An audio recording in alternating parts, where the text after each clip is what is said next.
minēju, es solīju, es parādīšu, kā šā recepte gatavojās, un viņš nekas nav jauns. Atcerieties šo grāmatu. 97. gadā viņš iznāca, un uz 157. lapas puses citronu un grūpu dzēriens. Voilà. Šī ir sena, ļoti populāra tradicionāls dzēriens, ko mamma man Anglijā mums dēliem taisīja.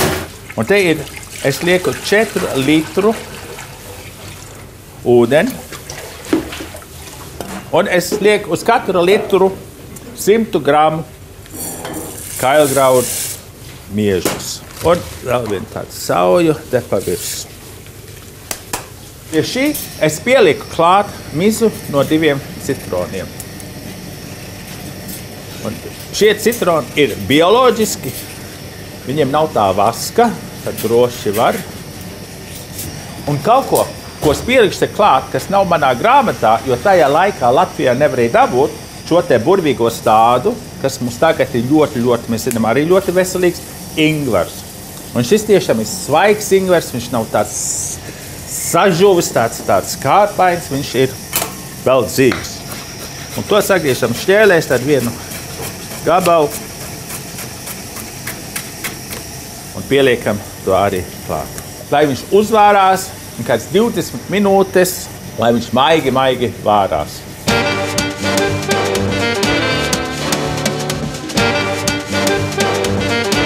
Ola.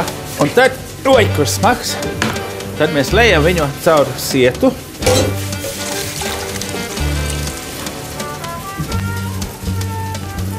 Un šos grūbus mēs nemetam viņus ārā, mēs viņus taupām, jo mēs varam arī daudz recepts ar šo te arī sagatavot.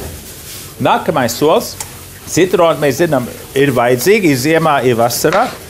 Un no šiem 2 citroniem mēs izspiežām sula ārā un pievienojam klāt. Bet lai tas grūba ūdens tur, lai viņš bišķi atciest, jo tu gribi, lai tas citrons nesakarst un nepazaudē savus vitamīnus. Lejam klāt. Pašās beigās var pielikt klāt cukuru jeb medu. Tā kā man te ir bioloģisks cukurs, es pieliku te cukuru klāt pēc garšas, no apmēram 55 gramu. Samaisam,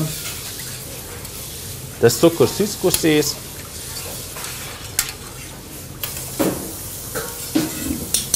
Un paņemat trauku, pudeli, un tad šo te saliejam pudelē, un šis te apmēram 3 dienas var turēt viņu mierīgi leduskapī. Veselīgs dzēriens.